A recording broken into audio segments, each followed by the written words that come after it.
What up, what up, what up, football fans? Welcome to another episode of The Blitz, episode number 21, brought to you by the Game Changers. I'm your host, Big C. Y'all know the co-host, the Cuzzo Mike Jones. What up, Cuzzo? Hey, man, what's good? What's good? How we doing? How are we doing today? Just another Monday night. Monday. Ugh. Yeah, there ain't nothing on tonight, right? I don't think anybody's real serious about that Texans-Dallas game. Yeah, I mean Dallas is pretty cooked. America's team is pretty cooked without their quarterback, going with Cooper Rush, but They're still not as cooked as the Jets. Yeah. Yeah. I don't think there's anybody that's a real fan of Mondays, is there? It's the start of another work week. Long bid till the weekend. Yeah. Good thing is the holiday season is upon us. Be celebrating Turkey Day here in a couple weeks. Then comes Christmas. I tell you, I have the roughest stretch. I swear I got the roughest stretch of any married male person in the world. I got the kid's birthday December 7th. And then I got Christmas. And then I got the wife's birthday. And then before the wife's birthday, I got my anniversary. Then I got the wife's birthday. And then Valentine's Day. All from December 7th till February 14th, I have all those major gift giving holidays that just not only do it's not even the strain on my pocket that bothers me, but I've been with my wife for a long time. I mean, I can't even tell you the amount of years. That makes me a terrible person, I guess. It's got to be at least 2008, I don't know, carry the one. 16, 17 years. I've literally bought this woman everything that you could possibly buy someone. So it kills me when the holidays come around because, I mean, my wife, if she wants something, she gets it. Or I go and get it for her. So there's no waiting period. So the fact that when these holidays come around where it's on me to go and get her something, I'd be stuck. Bro. But anyway, that's the situation I'm currently in. I love that. I love Christmas. I love Thanksgiving. I love the atmosphere. But at the same time, I hate this time of year at the same time. So much pressure. So much. Bro, you still got a Christmas tree up, bro. I can't with Listen, you. that's my choice, though, bro. I'm not saying it's not, but man, it's pretty nice when you ain't got to fucking take it down, put it up. I got to put the other 5 up. Gee, see, that's just too much. I need 5 trees. Because I like trees. I like Christmas. Do you now? Okay. Listen, I have a tree in my bathroom, so while I'm doing my business, I can feel Christmassy. Yeah, I bet you it don't smell it's like nice. Christmas. It's so nice. It don't smell like no Christmas though. Right. I can't. Like roses. Like roses. It smell like. Anyway, we had another week of football down the drain. Some games had major implications on the playoff picture.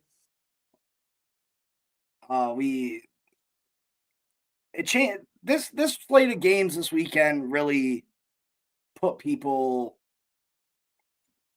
in a mindset of where they believe the MVP is going, where they think the best team in the NFL is.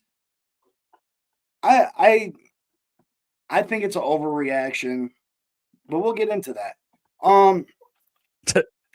Let's start off with the biggest game of the week. Might as well get it out the way. We had the Kansas City Chiefs and the Buffalo Bills. Kansas City going to Orchard Park to play the Bills. Man, this was a good game. I think the Bills pretty much controlled this game. I felt like Buffalo. It felt like Buffalo was going to win this game the whole time. I mean, I had said it before, and I picked Buffalo to win. I picked Buffalo as did you, to end Kansas City's season. And it kills me that so many people are shocked and acting so crazy over this. Buffalo typically does this to Kansas City during the regular season. This isn't nothing new. But anyway, Josh Allen, he had an all right game. I mean, it wasn't like mind blowing, but he made the plays when the plays mattered. He was 27 of 40, 262 yards, a touchdown, an interception, and a rushing touchdown. 55 yards on the ground. I mean, that's not a crazy game. 2 touchdowns, interception. But he looked like the better quarterback on the field yesterday. Is Josh Allen a better quarterback than Pat Mahomes?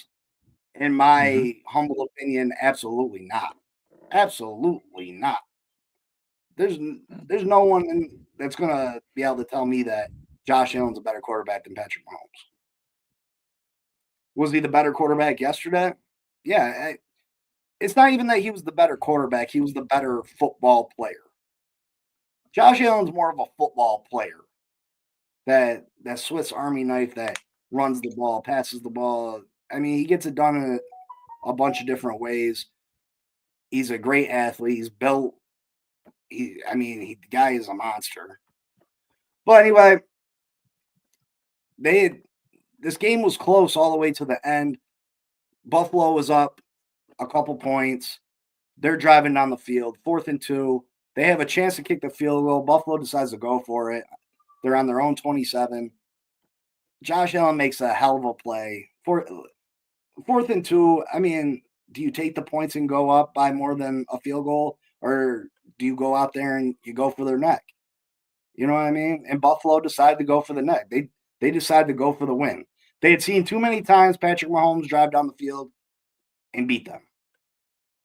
When they thought they had the win in the cusp of their hands, they've watched Patrick Mahomes do them dirty too many times. They're like, not this time. So at 4th and 2 on their own 27, Josh Allen takes the snap, makes a hell of a play, gets into the end zone. Yep. And that was the game. That play was phenomenal. That might end up, if Josh Allen ends up winning the MVP, that's going to be the first highlight that they show. Because it was a great play. It was a great run. Josh Allen did his damn thing. Credit to Josh Allen. The Buffalo Bills deserved the win yesterday. They showed that they're the better regular season team. Now I'd have to agree. Now this is the stat that I'm going to hit you in the head with. The Buffalo Bills and the Kansas City Chiefs, Patrick Mahomes versus Josh Allen, they're 4-4 all time against each other. So you would say it's an even matchup. You know what I mean? One don't beat the other more than the other beats the other. But the key to that is 3-0. And that's Patrick Mahomes' record versus Josh Allen in the playoffs. And that's where it counts. Yep. Patrick Mahomes is 3-0 versus Josh Allen in the playoffs. And I don't know how many times. If you add up what's left, that means that Josh Allen's 4-1 during the regular season against Pat Mahomes. Correct? I think so, yeah. Yes. No, he'd be. You said it was 4-4? Yes. And 3 of the wins for KC were in the playoffs. This is math. Simple. Addition. Is that they've met 3 times in the playoffs? Yes. He's 3-0 versus them in the playoffs, so that means that Josh Allen's 4-1 in the regular season versus Pat Mahomes. Right. Yeah. Okay. Sorry. Yeah, you're right. So we've seen this story before. Josh Allen wins the regular season game. He goes to the playoffs, and Patty puts the beating down on him.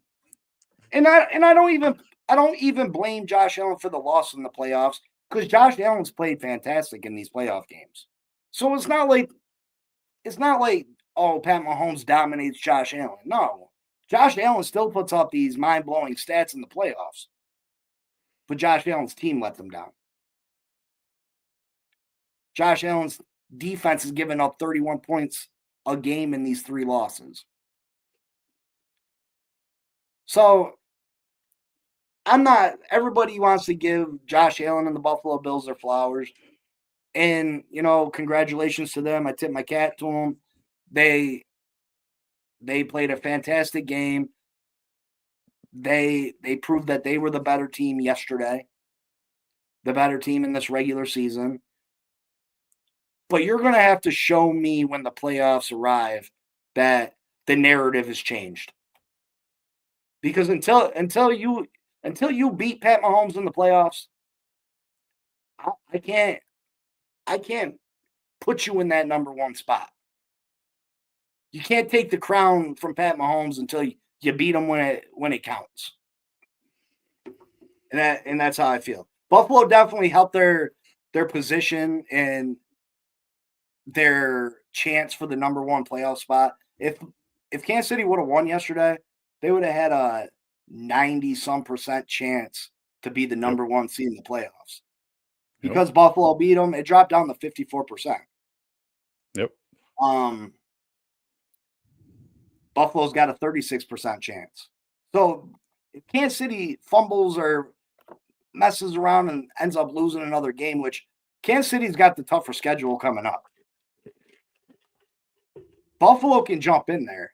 And Pittsburgh's not completely out of it neither. Pittsburgh's got an 8% chance. Yeah.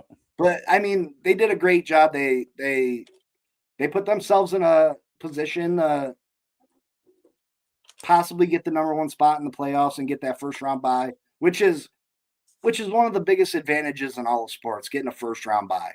Football is such a physical sport. That extra week off to get healthy, get rested, prepare for a team. I mean, I feel like it's one of the biggest advantages in all the sports. So that number 1 spot is a big deal, and Buffalo did a great job putting themselves in a position to get it.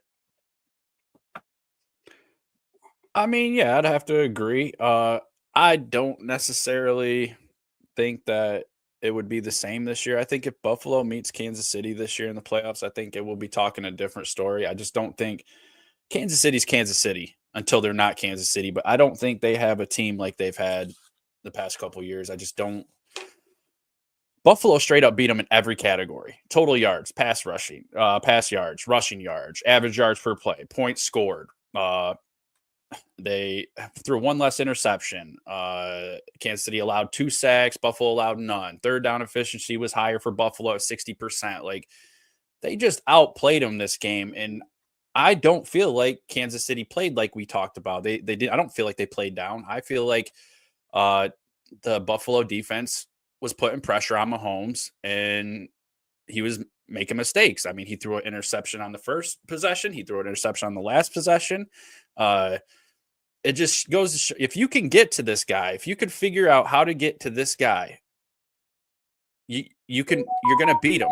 And I don't think Kansas City has the edge players to cover for Mahomes. I don't think if they're coming in on the edge, those end linemen, they're not what they're used to for Kansas City. So I think a lot has changed. I don't think that, like I said, if they meet in the playoffs, I really think Buffalo takes this. I don't think that – I'm not saying Patrick Mahomes and the Kansas City Chiefs wouldn't be able to win the game. Obviously, it's going to probably be a shootout like the other night. But you're right. Kansas City, it felt like that Buffalo was in charge of this game the whole game. And then every time you see a little light from Kansas – this game was in Buffalo, and they still only won by 9, Mike. Well, I get that, but does it matter what you're winning by? I mean, Kansas City I has mean, been scraped.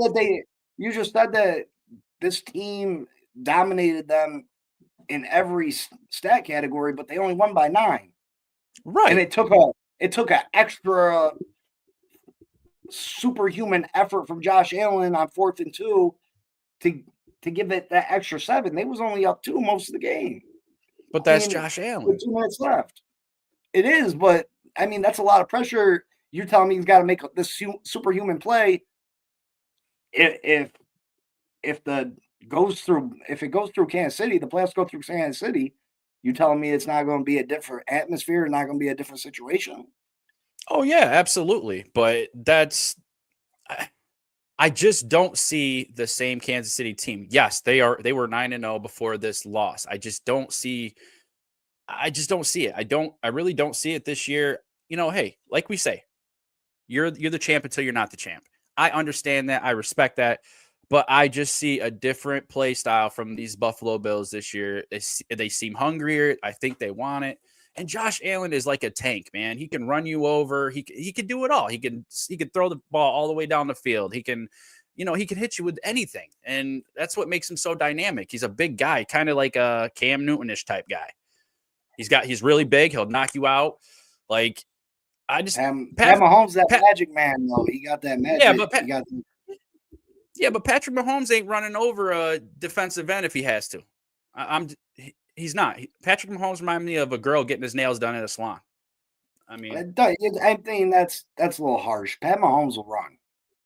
I'm not saying he won't run. Pat Mahomes will run. But he's not going to run somebody over like Josh Allen will. Yeah, and Josh Allen suffered a concussion this year that the NFL covered up too. Josh Allen got his ass knocked out. I remember that.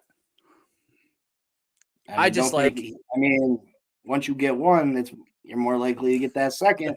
You know what I mean? Like, I'm not saying that Buffalo can't do it. I'm saying right. We've seen this before. Yeah. The same thing you're saying right now has been said 3 other years. Right. That, oh, well, Pat don't look the same. These Chiefs don't look the same. And I keep trying to say, listen, this team plays down to other teams. Do they have a problem with tackles? Yeah, their offensive tackles aren't very good. They're not playing very good football right now. Absolutely. But I remember Pat Mahomes took the Chiefs to the Super Bowl with a terrible offensive line. And the Bucs ended up beating them. You know, Tom Brady and the Bucs ended up putting it on them in the Super Bowl because Tampa had a really strong defense. But Buffalo can do it. Josh Allen is capable. They're capable, but you got to prove it to me.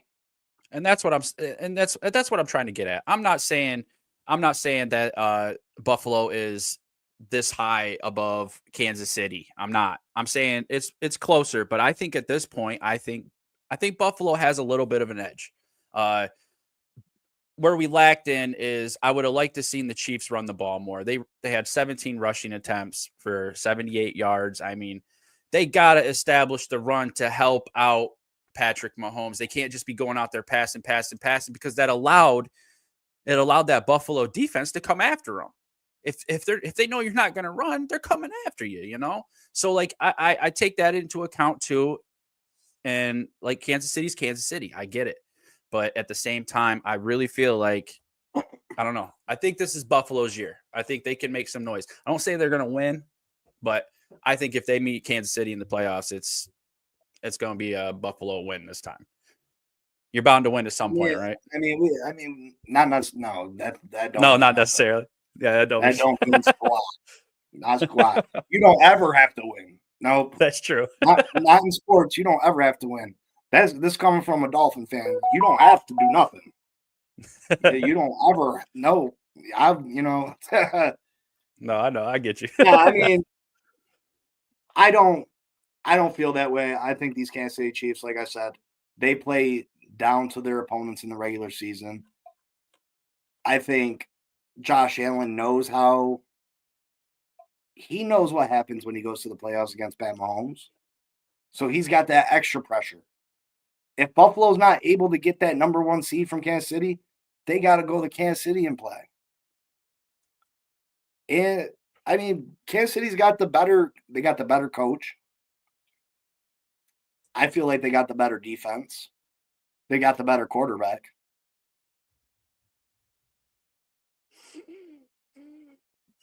I mean, you can frown your face up all you want, and everybody else that be riding Josh Allen's jockstrap can do the same thing. Pat Mahomes got 3 Super Bowl rings. I'm not gonna argue with that. Josh Allen still waiting to put a ring on it. You know what I mean? Oh. Yeah, but I mean, it was a great game. They'll see each other again. It's inevitable. It's destiny. It's the new Peyton Manning and Tom Brady. It's the rivalry of this generation. And well, let me hit you with one more stat. Okay. Outscored opponents. The Bills have outscored opponents by 106 points. The Steelers have outscored. Yeah, and Steelers have outscored by 78. Kansas City's at 49. Like that doesn't say nothing to you other than it just solidifies what you mean that they play down to other teams. Is that what you're saying? It says that Buffalo's in a weaker division than them.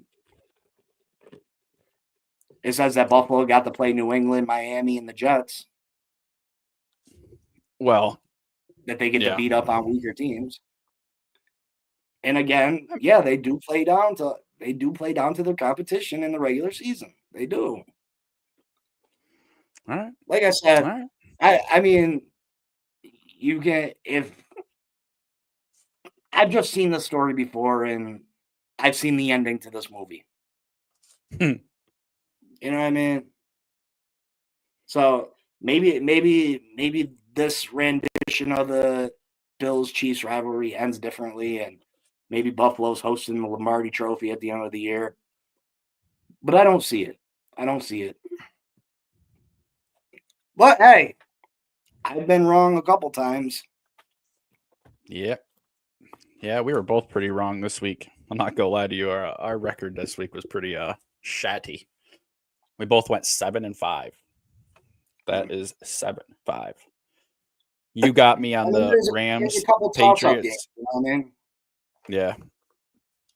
I got you on the Pittsburgh, Baltimore game, and you got me on the Rams, Pats game. All the rest we picked the same, I think.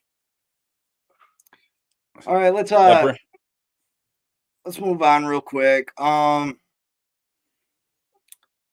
want to touch base with this real quick. You've been talking about it for a while, but it's finally been actually reported. Daniel Jones has been sat down. He has been replaced by Tommy DeVito. I mean, this has been a mistake that they've been rocking with for years. It should have never been done. It's not even Daniel Jones's fault. I mean, Daniel Jones has been the same player since he's been here. Let's keep it real. They have one playoff appearance since he's been here.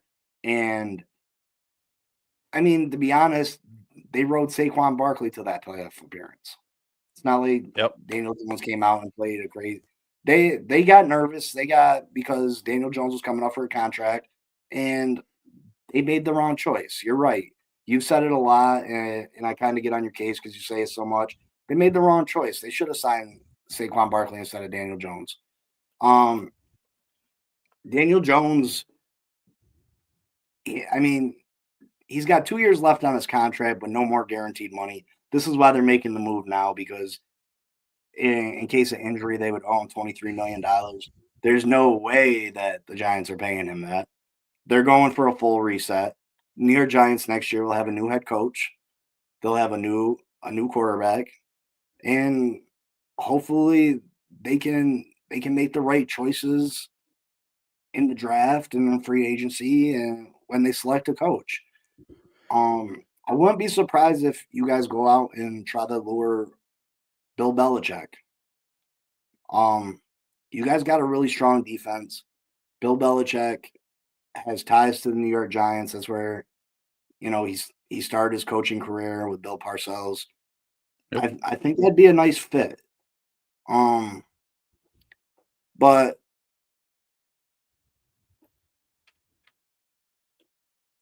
they've made a series of terrible decisions. Let me look at this. I mean, this franchise is just in it. Like I said, the defense is all right, but the rest of the franchise is just a mess. It's a mess. It's a mess from the top down. I mean, It is. Daniel Jones had 8 touchdowns, 7 interceptions, 63% completion percentage this year. I mean, that's not what you expect from your $50 million, $45 million quarterback. That's not what you expect. You know what I mean? The Giants are 10-20, 21. 10-21 when Daniel Jones starts a game without Saquon Barkley. 10-21. They average 16 points a game in games that he started without Saquon Barkley. That's unacceptable. It's unacceptable. I mean, I'm happy for you because it's an end of, hopefully it's the start of something new and potentially a start of something better for these New York Giants. But there's no question that you guys are going to be seeing major changes, and hopefully they can make the right moves this time. I hope so. I mean, I hope so. Like I've been saying they're going to bench him. They're going to bench him. I don't think Daboll's a bad coach. I just don't think he. Oh, he's out I of don't there. know. He co-signed that Daniel Jones move. He's out of there. Oh, I'm not saying that. I'm just saying I don't think he's a terrible coach. I just think that I don't know if the players respect him like they would respect somebody like Belichick. I think Belichick would be an amazing move for us. We need somebody in there who is going to put his 2 cents in, and it's going to matter because the decisions that are always made in New York, it just. Oh, it's more than 2 cents for Bill Belichick. You're going to do exactly what he wants, the way he wants, or else. Exactly. Or else. And I've seen like I was talking to a gentleman the other day on my watch party. We were talking about that, and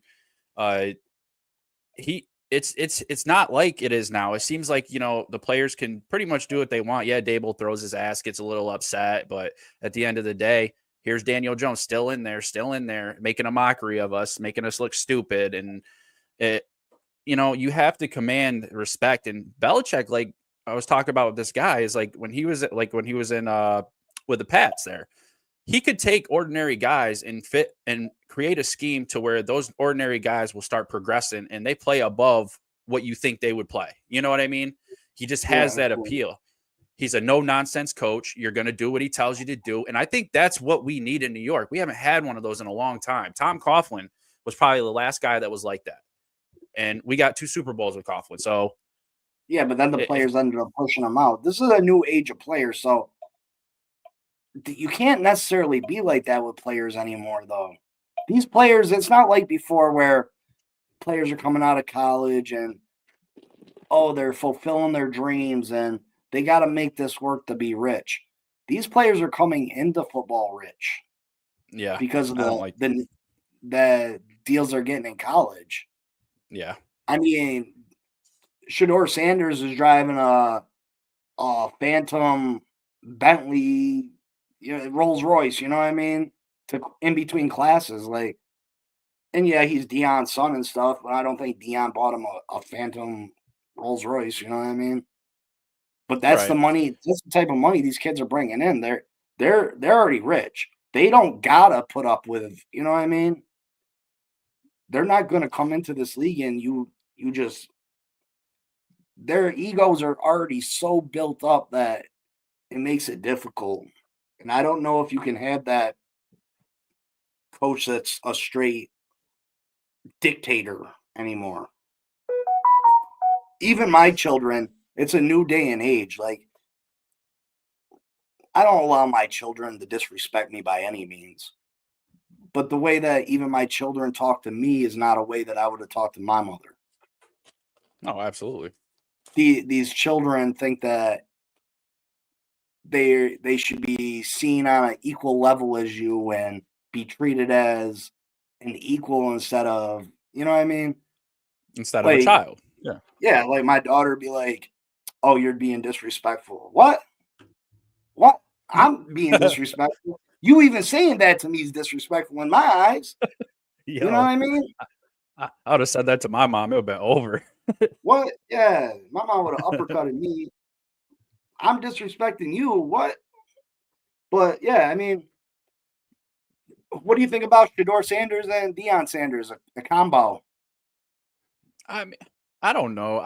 I'll be honest. I haven't seen too much of his play, their play. I think Deion Sanders is. I respect him. Obviously, he's doing well with what he's doing now. So I mean, I wouldn't hurt to give him a shot. But I'd rather see Belichick. At the end of the day, I don't know. It's hard for me to say anymore because every time you sit there and they should do this, they never do what majority of fans want them to do. So it's kind of like one of those things where it's like I feel like the Giants just shoot themselves in the foot constantly. It's like, why would you make that decision? And now, and not only that, like now we're setting Daniel Jones. Okay, you get a point for that, but now you're putting in Danny DeVito, like or Tommy DeVito. Like, why would you put in Tommy DeVito? Like, yeah, because he gave us a little bit of a spark and won a few games for us. Like, why not put in Locke? Why not put in Locke and see what he can do for the rest of the year? Like, I just don't get that. I really don't agree with putting in Tommy DeVito. I mean, Well, Locke's nothing special. I don't think he's anything special either. But this is his third team. I mean, to be honest, the Giants probably don't want to win though. And that's what I was thinking. They're in tank season, brother. Like you can't admit it, and they can't come out and say, "Hey, we're trying to get." But I mean, it doesn't make sense for them to come out and try to win. Yeah. I mean, I don't think they'd win anyway, but you don't come out and try to win right now. It only hurts you. I agree. I understand being a fan and wanting to see your team do good regardless, but that's not what's beneficial for your long-term success. Every win causes you it costs you a player. You want to be able to have your pick of players. And even if you don't like one of the top players, that first overall pick is worth so much. Even to trade down 5, 6, 7 spots, you can pick up 3 more first round picks. I mean, if I was a struggling franchise, that's what I would do. If I got that number 1 pick, because there's a lot of pressure to make the right choice, and that first overall pick's not guaranteed. If someone come and offer me 3 first round picks to move down 9 spots, I'm out of here. I'm going. Right. You know what I mean? And then if the next year they do it again, I'm out of here. I'm going. I'm going to have so many first round picks that one of these years I'm going to be able to stack my team. But yeah, I just wanted to touch on that. It's the start of a new era. You better start watching them videos so we can start making some content for the Giants channel because you ain't gonna want to talk too much about the product you're putting on the field. You're gonna want to start talking about what they're who they looking can for get and where they can get. Yep. All right. Yeah, I know. Another huge game yesterday was a battle for the King of the North. King of the North. There's no White Walkers or anything, but there was a King Henry and a Lamar Jackson. Lamar's kind of ugly. He looks like a White Walker. Yeah, he do look a little funny. Like a predator or something. Especially when he takes his helmet off. Anyway, this was I mean, when Pittsburgh and Baltimore get together, you just picture just hard mouth, punch you in the face football. You know what I mean? Just bully ball, tough teams going at it, big hits. I picture strong running games, strong defenses, and man, this game had a lot of defense, not a lot of offense. Cost me $10,000. Oh boy! Yes, here we go. Had Russell Wilson get me a touchdown pass, and he's had a touchdown pass in every game he started this year. Every game he started this year, I pick him to get a touchdown pass for $10,000. $10,000. And this mofo can't get a touchdown pass. Oh man, I know. I feel bad for you, bro. I'm not gonna lie. Mike Gesicki last night in the Sunday night game. I needed Mike Gesicki to have 2 catches for $5,000. 2 catches. He got 2 balls thrown to him the whole night. He didn't catch either one. That's $15,000 yesterday for 1 touchdown pass and 2 catches. I'd be this pretty close. Insane. This close, bro. This close. This close. But anyway, it's all right. Yeah, the Steelers won this game 18-16. It came down to the wire. I have to question some of the things I seen out of the Baltimore Ravens, though. The Baltimore Ravens, first off, Lamar Jackson's 1-4 in his career against Pittsburgh Steelers. And I find it kind of crazy that he's only played 5 games against Pittsburgh Steelers since they're in the same division. I'm guessing it's only he's had to have been hurt when they played Pittsburgh a lot. Oh wow, yeah. But anyway, Kansas City's driving down the field. They're trying to tie the game up. They're down by 8. Lamar completes a long pass to Flowers. He scores. Down by 2. Gotta go for 2. 2 minutes left. Or I think there might have been under 2 minutes left, honestly. Regardless, they're going for 2. The game's on the line. Derrick Henry's not in the game for whatever reason. I don't know why you don't have Derrick Henry in the game from the 2-yard line with the game on the line. I don't understand. They snap the ball. Lamar takes off to the left. No room. They try to get too cute. Too cute. This is not the game to get cute in. This is the Pittsburgh Steelers versus the Baltimore Ravens. This is the game where you punch someone in the mouth. Oh, you got a 6'2", 250-pound running back? You punch Pittsburgh in the mouth. You give him the damn ball. Exactly. I just don't get it. He wasn't even in the game. He's on the bench. What are you doing? How the hell does Derrick Henry only have 13 touches in this game? He only carried the ball 13 times in this game. I don't get it either. I think we were talking about this a week or 2 ago. I was saying that they're known for their rushing. They're known to be the rushing team, and they're not running. They're shooting themselves in the foot, and I don't understand. Is it a coaching thing? I don't get it. You got Derrick Henry, who's leading the league in rushing. You got one of the best rushing quarterbacks. Why are they not using that to their advantage? I don't understand it, because they use that to their advantage, and it opens up the pass game to make the pass game that much easier. I don't know. Even if you were going to run the ball even if you wanted to run the ball on that 4th down play with Lamar Jackson on the play that he ran, why wouldn't you have Derrick Henry in there as a decoy? Yeah. When Derrick Henry didn't come into the game, Pittsburgh knows what the play is. They know what the play is. They know that Lamar Jackson's not throwing that bitch. Lamar Jackson's running that. So they just follow him. But if they would have done a play action with Derrick Henry, you got to respect the fact that Derrick Henry's 6'2", 250 pounds.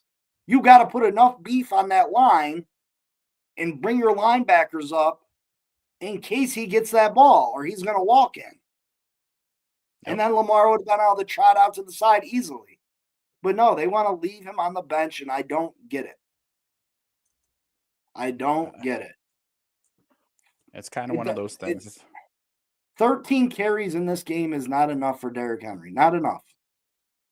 In Baltimore's wins this year, Derrick Henry is averaging 21 carries in each of their wins. When Baltimore loses, he's averaging 14. What's that mean? Yeah. Folks, what's that mean? Means they're going to lose by 2. Give Derrick Henry the ball and you win. If you give Derrick Henry the ball, you win. It's kind of like when Seattle. Kind of when Seattle didn't give the ball to Lynch there in the Super Bowl. How do you not give Marshawn the ball? You win. The stats tell you. Exactly. They got people that they pay to pay attention to certain stats, analytics. You got to know that, hey, when we give Derrick Henry this many carries, we win. So why would you ever give him under that amount? If you know that when you give Derrick Henry 14 carries, you lose, well, let's only let Derrick run for 13 times today. Let's see what happens. Oh, guess what? You lost. Surprise, surprise. The numbers were right. We're going to talk more about numbers in a second. That people that should pay attention to these numbers, and if they just paid attention to the numbers, good things will happen. But anyway, this put Baltimore in a tough spot. I don't see them making up the difference now. I think Pittsburgh's going to end up winning this division, probably end up with the 3 seed in the playoffs, and Baltimore's going to probably get a wild card spot. And hopefully nothing bad happens and they lose a couple more, because they put themselves in danger of maybe missing the playoffs. I'm pretty sure they have 5 losses right now. Yeah. You drop the ball anymore, and some other teams play really good. Some other teams win out. You know what I'm talking about. Some other teams win out. He tried to sneak. They're trying to sneak in there. They could miss the playoffs. You know what I mean? they might miss the playoffs. So I mean, they didn't play smart football. Justin Tucker, the NFL's all-time best kicker in my opinion, missing field goals. They lost by 2. Very uncharacteristic. But Father Time's undefeated. You know what I mean? And maybe it's just his time. We see it in Major League Baseball. Pitchers that have been phenomenal all of a sudden can't throw strikes. See. Yep. Maybe it's his time. I mean, he over 50 yards this year. He's struggled, and it's crazy to think. But does Baltimore make a move before the playoffs to make sure that this doesn't happen to them? Or do you just rock out with Justin Tucker? Yeah, that's a problem. Gotta have a solid kicker, especially this time of year. A lot of times it comes down to a field goal. I don't know. The Ravens have just been falling back, and I don't get it. I get it, but I don't get it. Like you said, you preach the run. You're a running team. Run the damn ball. I mean, what else can I say? I said it a couple weeks ago too, I believe. It's, I don't know. Jackson still has great numbers. Like he's still got, he's still number 1 in quarterback rating, 2 in touchdowns, 2 in yards. He still got the numbers, but you run the ball.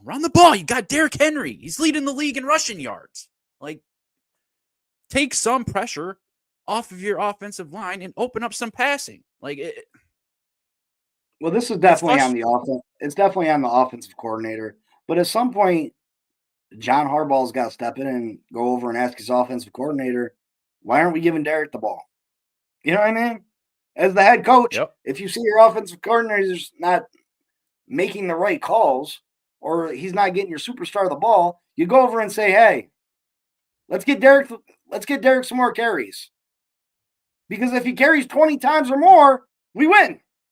We win. Yep. Give him the ball. Give him the damn ball. But yeah, Pittsburgh's looked really good.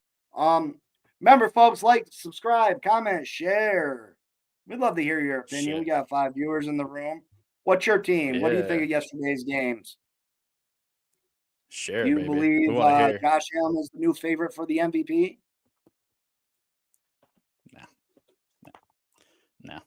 No. He might be. You know, I won't concede that they're the better team than Kansas City, but Josh Allen might be the MVP of this year. He's having his best year of his career right now. When you see that the amount of turnovers are down, which has always haunted Josh. I mean, his numbers have always been fantastic, but he's always had more turnovers than you'd like to see from your MVP your star quarterback. And those numbers are down this year. So, I mean, I think it's a 2-man race right now. Maybe you can throw Jared Goff in there just with how the Lions are playing. But I think it's between Lamar and Josh Allen. And, you know, they're probably more likely to give it to Josh because of Buffalo's record. You take into account that if you take Josh Allen off the Buffalo Bills, they're probably a 4-win team. We've seen the Baltimore Ravens without Lamar Jackson numerous times throughout his career, and they've still won games. I scared our viewers away. They went from 5-1. What the hell? Probably hello. Man? Probably hello, Anson D. Our Mike. That's but anyway, yeah, Pittsburgh looks good. They're probably gonna have the number 3 seed, and I mean, I think Pittsburgh could be a legit Super Bowl contender.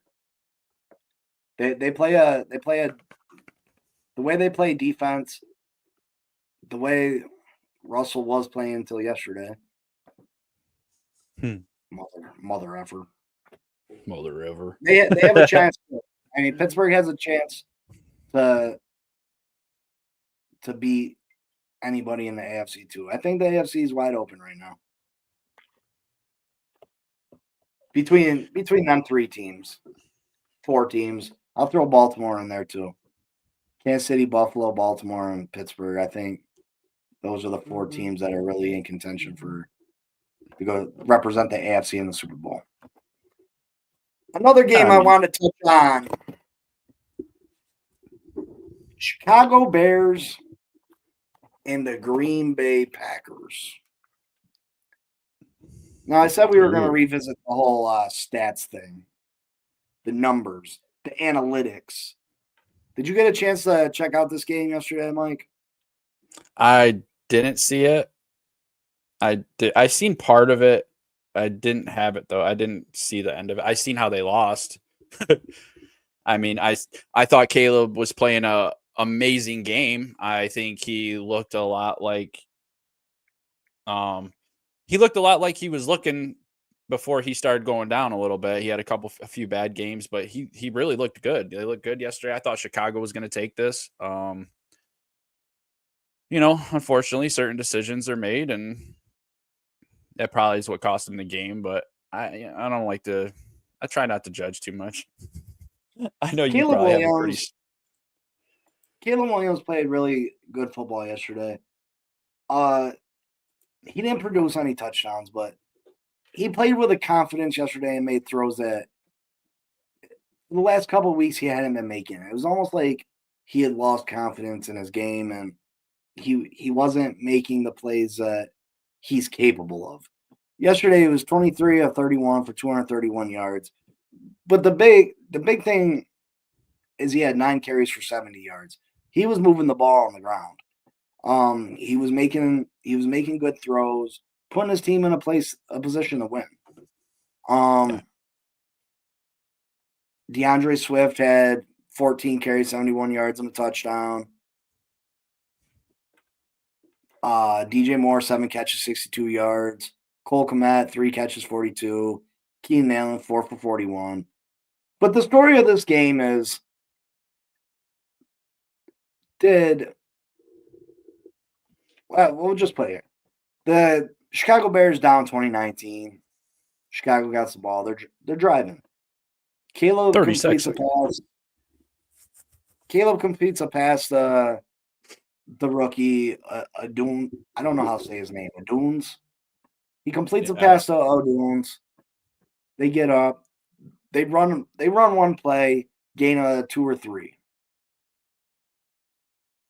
Gain or 2 or 3. By the time they get up from that play, there's 30 seconds left in this game. 30 seconds. Down by 1. They have a timeout remaining. Mm-hmm. They get up. Tick, tick, tick, tick, tick, tick, tick, tick, tick, tick, tick, tick, tick, tick, tick. No timeouts called. No sense of urgency. They don't even move. They don't want to run a play. They're content where they are on the field, which equals out to a 47-yard field goal. Now, I don't know about you, but as a football fan, I'm not, kickers make 50-yarders more regularly than they've ever made them in their lives. In the history of the NFL, more 50-yard field goals have been kicked. But I still feel more comfortable with a 40-yarder than a 47-yarder. I feel more confident with a 35-yarder than a 47-yarder. Yep. I don't understand why the Bears didn't run another play. You had a timeout remaining. You had plenty of time to get up to the line of scrimmage, snap the ball. You probably could have ran 2 plays. Yep. But the Chicago Bears coach was content on kicking a 47-yard field goal.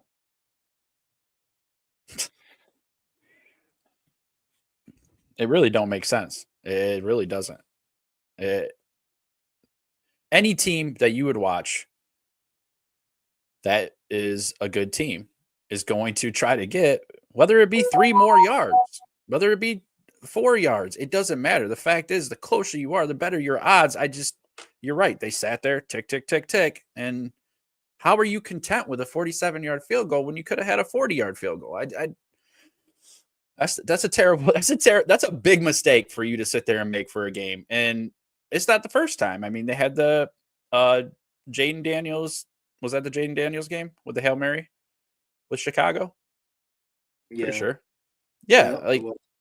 Like batting down the ball for Hail Mary passes is the top thing you're taught when it comes to Hail Mary. Even the play before that, they didn't cover anybody to get them in a position to throw the Hail Mary. Exactly. They were wide open to gain 30 yards to put them in a position to even get in Hail Mary range. But anyway, let's go back to this. So anyway, a 47-yard field goal. This is where you pay attention to your numbers. And I'm telling you, there is someone on the Chicago Bears, on any NFL team, that is paid just to know the numbers. There's someone just to let you know what your percentages are on third down, what your averages is here. Like we talked about with the Derrick Henry thing, over 21, they win. Under 14, they lose. Every team has this. Santos, the Bears kicker, over 45 yards is only a 75% kicker. Only a 75% kicker. Guess what this man is under 45? Yeah, that's probably 100%. Damn. He's 100% on kicks under 45 yards. Preach it. Over 45, he's 76%. You don't go and pick him up them extra 2-3 yards Because the numbers say if you pick up 3 yards, he's going to win you the game. The numbers say that. They're telling you, gain 3 yards and you win. Yeah, but the thing is we both would choose that, and we're not even head coaches. That's what makes it so bad. I guarantee if you were over there telling them what to do at that point in the game, you're not telling them, oh, let's just run the clock now and kick a 47-yarder with a timeout in your pocket. You know, Tom Brady was doing this broadcast, and I can't help but think in his head he was going crazy. I mean, Tom Brady's paid to act a certain way and this and that and not overly criticize. But I'm sure Tom Brady in his head was like, why aren't you running another damn play? Exactly. So guess what happens, folks? Santos misses the field goal. It's blocked. Now, mind you, it was blocked because Green Bay overloaded the long snapper, which is against NFL rules. There should have been a penalty on the flag or play. The Chicago Bears have filed a complaint with the NFL because this has been addressed numerous times. You can't overload the long snapper. They had 3 people on the long snapper and they blocked the kick. But regardless, he misses the field goal. It's blocked. The Bears lose. When asked about this after the game, he said, yeah, we could have went for more, try to pick up more yards, but we was worried about a fumble happening or this or that. Again, there's someone in the NFL on an NFL team, on every one of them, that knows everything about numbers. Everything. Do you know what the chances are of the Chicago Bears fumbling if they ran another play? Probably less than 2%. If they would have ran the ball one more time, you know what the percentage was they would have fumbled? Less than 2%. 0.48%. Oh 0.48%. Wow. So 99.5% chance he's not going to fumble. There's been over 8,000 carries this year in the NFL. Only 0.48% of them have been fumbles. And you were worried that your team was going to fumble? You didn't want to put yourself in better field goal range because your team might have fumbled? Yeah. This was a total. This loss is squarely on the shoulders of this coach. Nobody else. This is strictly on his shoulders. He let his team down. Terrible, terrible, terrible job. He also said, well, they had everybody stacked up against the line and there would have been nowhere to run it to anyway. Caleb Williams was having a great game throwing the football. Yep. If they got everybody at the line, throw the ball, gain an extra 15 yards. Yeah. Shoot, maybe someone's wide open, you score the touchdown. Maybe you go for a fake handoff and he rolls out and he's got space. It doesn't matter. A yard, only ran 2 yards, 70 yards in the game. Exactly. That's why I think that's why the whole situation is asinine. It's annoying. I hated to watch Caleb Williams come back and have a decent game. Whoa, just to lose like that. Pause. Hey, you're nasty, mofo. You nasty. Hey, I didn't say it. You're the only one that thought of it like that, though. Look, never mind. But anyway, if we had some more viewers, I'm sure they would have said pause too. I feel bad for the guy. I feel bad. He played his ass off, and like you said, the coach. I think the coach decisions there definitely cost him the game. Terrible coaching. Terrible. Yes, sir. All right, so let's run down these scores real quick.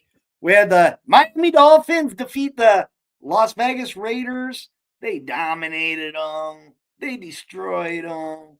They chewed them up and spit them out. They took care of business. Maybe I'm exaggerating a little bit, but Miami did win. 34-19. Nice win by the Fins. Keep their playoff hopes alive. Woo woo! The Saints defeat the Cleveland Browns 35-14.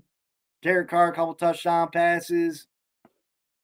Cleveland's just a hot mess. The Indianapolis Colts defeat the New York Jets and one of the last plays of the game. These Jets are bums. You Jet fans are bums. You all it couldn't happen to a better fan base. It couldn't happen to a better fan base. Y'all better start thinking about the draft because it's a wrap this year. Aaron Rodgers is done. Y'all are bums. Yeah. Minnesota Vikings defeat the Titans 23-13. The Detroit Lions just running people over, bro. Running people over. 52-6. They beat the Jaguars. St. Brown monster game. Man, these Lions are tough. And they got a matchup coming up with Buffalo here soon. We're gonna see. They're just making it look easy, man. We're gonna see what's up. You know what I mean? That game's gonna tell a lot. The Rams sneak by the Patriots 28-22. I will say this: Drake May looks like he's the next star quarterback of the New England Patriots. He's playing really good football right now. If they can find themselves a offensive weapon in the draft, this team's on the right track. And I hate to say it as a Fins fan, I hate the Patriots too, but they seem to have found their quarterback. The Seattle Seahawks beat the 49ers 20-17. I don't know what's going on with these 49ers. I don't think they're ever going to – I keep waiting for them to turn it on and, oh, this is the week. This is the week. This is the week.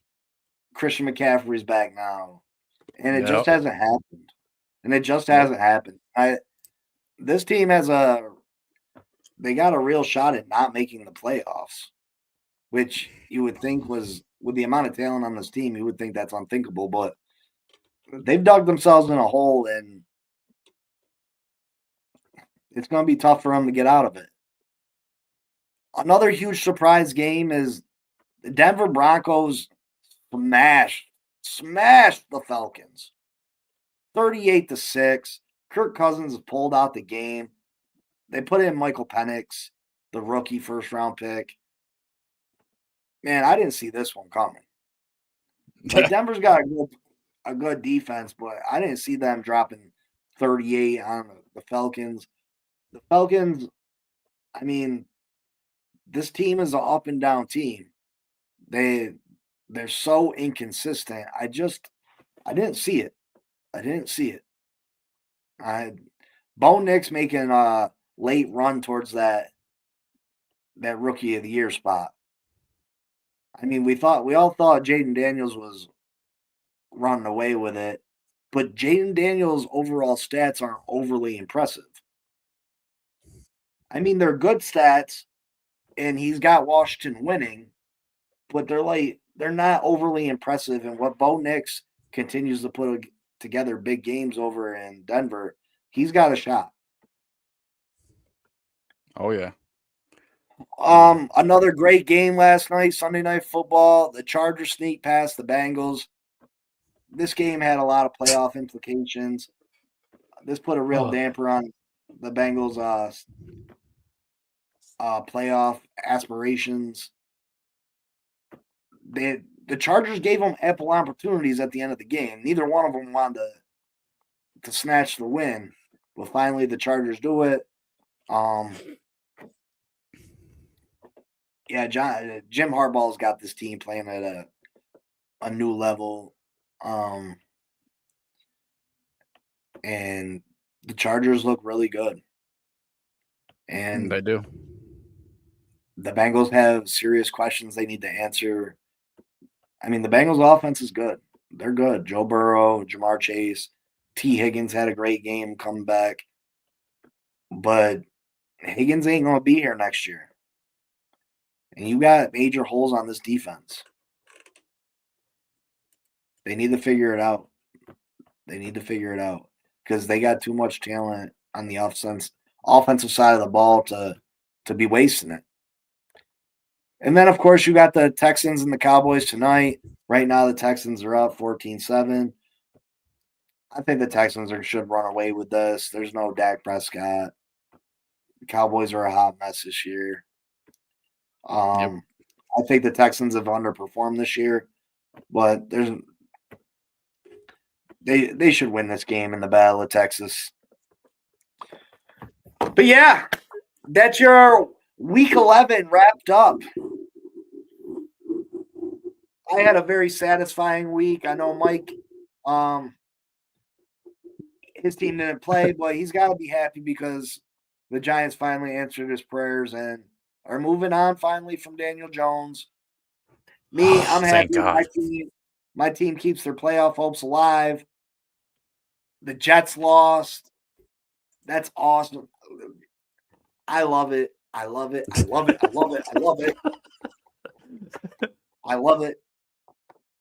But yeah, make sure you like, subscribe, comment, and share. We're trying to do the damn dizzle over here. We're trying to make big things happen. If you'd like to come on the show, contact us. Yeah. We'd love to hear from you. We check comments daily. Check out the show. Come on. Shoot the shit with us. You're not cheating on your content creators just by checking us out. Yeah, we'll have you on. You're not married to them. Yeah. Plus, we won't tell. You don't even got to have all the stats. Just come on as a fan. Let's hear what you think. That's what I want. I just want somebody to come on and we're lonely. We're lonely. We just want to It's horrible. It's horrible. Like, we could get somebody on here and they can. I don't care. You don't have to have a sport. As long as you watch your team every week and you are in love with your team, we'll let you on. We'll see what you have to say. Like, never turn anybody away. Talk to you. We're lonely. I can't with you. Well, yeah, that's another episode of The Blitz. Join us Wednesday, 8 p.m. Hopefully, thanks for move closer to that 500 subscribers so you can have a chance to win $500. You know you could use it at Christmas time, baby. Let's do it. Share, like, comment, subscribe. When we get the 500, we gonna raffle it off. But you're gonna have to throw a comment out there and show proof. You're gonna have to show proof you did them. You're gonna have to show proof you subscribed, commented, and shared. Yeah, that's your entry. That's your homework. Get it done. Get her done. Thanks for kicking it. We love you. We love you. Any parting words there, Michael? Yeah, thanks for kicking it with us here on The Blitz, brought to you by Game Changers Media. Please like, share, comment, subscribe. Hit us up. We are waiting. We are patiently waiting. Our channel's growing. We're trying to make it grow a little faster. And what helps is if you come on our show, if you like the damn thing, it helps. If you can click on the page and watch us, you can click on the thumbs up. And you can subscribe, even if you don't like us. You can subscribe and then just turn your notifications off. Help a brother out. Let's go. Yeah. And like I said, it's not cheating on your content creator. If you're a TD Finns guy, it's not cheating. If you're a Dudley Do-Wrong, it's not cheating. If you're whoever. And like I said, we won't tell anyway. And that's all I have to say about that. And that's all I got to say about that. Life is like a box of chocolates. You never know what you're gonna get. You better tuck that lip in before you get caught on a tripwire. I can't. Oh, I love it. Mama is wrong. No, you is wrong, Colonel Sanders. No, Colonel Sanders, you is wrong. Mama is right. We live to Alligators fight are honorary another day. because they got a undersized medulla oblongata. We live to fight another day. What mama don't know, don't hurt her. He pulls his pants down. He's got a tattoo on his ass. I like Vicky and she like me too. And she's showing me her boobies and I like them too. And I like them too. What are you doing over here, Vicky Valico? Oh, I'm just thinking about stealing LT's car over there. I made some upgrades to your lawnmower. Those are Bobby Sheets over there. Oh my God. Yo, that was gross. She looked over like, what? Then you got LT in there. Another note, don't do crack. Like, they eating whole alligators and shit for lunch. Yeah. It just bit the head off. I can't. Coach Klein came over for dinner. They had a big ass snake. Yeah. What part would you say I'm eating right now? Well, snakes don't really have paws, but I'd say the knee. The knee. That's the one part I wouldn't say a snake has is a knee. He said it's always cold. It's from a glacier.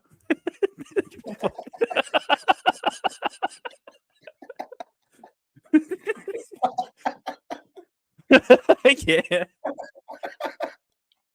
Hey, water boy.